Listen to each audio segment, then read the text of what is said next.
Imagine a place where the knowledge of the entire ancient world was gathered under one roof. A place where the secrets of the stars, medicine, mathematics, philosophy, and history were preserved.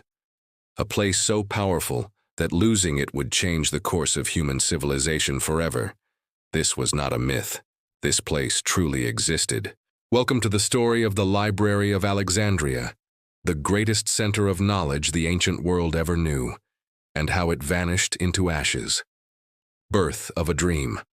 Our story begins in ancient Egypt, around 300 BCE, in the city of Alexandria, founded by Alexander the Great. After his death, one of his generals, Ptolemy I, dreamed of creating something never seen before, a universal library that would collect every book, every scroll, every piece of knowledge in the known world. And so, the Library of Alexandria was born. Ships entering the harbor were searched. If a ship carried books, they were taken, copied, and sometimes the originals were never returned. The library didn't just store knowledge, it absorbed it. At its peak, historians believe the library held over 400,000 scrolls, possibly more. But this was not just a building filled with books, it was a living university, a city of genius. The greatest minds of the ancient world walked through its halls. Here, Euclid developed geometry.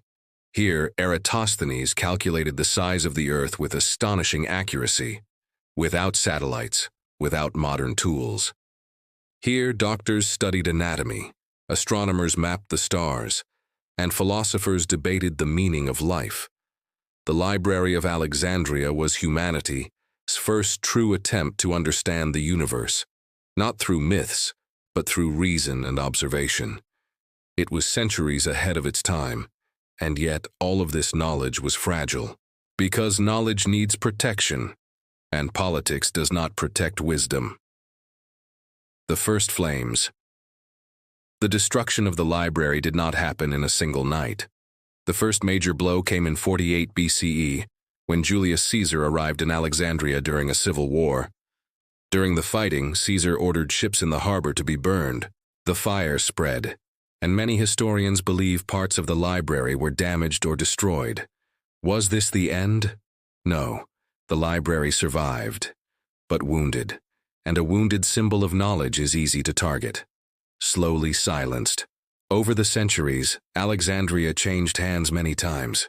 Romans, Christians, and later Muslims ruled the city. Each time power shifted, the library became more vulnerable. Some rulers saw it as a treasure, others saw it as dangerous. Because knowledge gives people the power to question authority, and rulers who fear questions fear libraries. By the 4th century, religious conflicts swept through the city. Pagan temples were destroyed, scholars were silenced, and ancient traditions were erased. One by one, the scrolls disappeared, burned, lost, forgotten. By the time Muslim forces arrived in the 7th century, the Great Library, once the brain of civilization, was already a shadow. The exact moment of its final destruction remains a mystery, but its silence was permanent. What did we lose? This is the most painful question. We lost books written by ancient scientists whose names we will never know. We lost complete works of philosophers we only recognize today through fragments. We lost medical knowledge that may have saved millions. We lost maps, inventions, ideas that could have changed history. Imagine if today, suddenly, all the world's internet, libraries, and research centers vanished. That is what humanity suffered back then. The fall of the Library of Alexandria was not just the loss of a building, it was the loss of thousands of years of human thought, a warning from the past. But this story is not only about tragedy, it is a warning, because even today knowledge is fragile.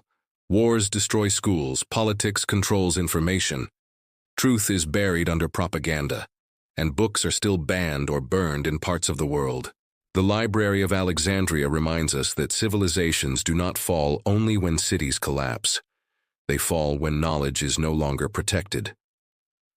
The legacy lives on. Yet, there is hope, because ideas never truly die. The spirit of the Library of Alexandria lives in every modern library, every university, every scientist searching for answers. Today, a new Library of Alexandria stands in Egypt, a symbol of humanity, as promised to never let knowledge disappear again. It may never hold ancient scrolls, but it holds something even more powerful: the determination to remember. Final words.